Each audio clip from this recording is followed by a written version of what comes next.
We're investigating the Chrysler 200 bird crap dilemma. My car gets crapped on so much I can't keep it clean. It's a boot. I live in an apartment with no hose.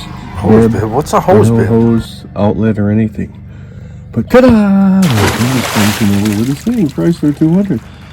She's got more bird crap on the car. I wonder if there's something fishy going on here. We'll have to look into the internet to see if there's some Chinese balloon floating around Canisteo over there by Canisteo Lakeside.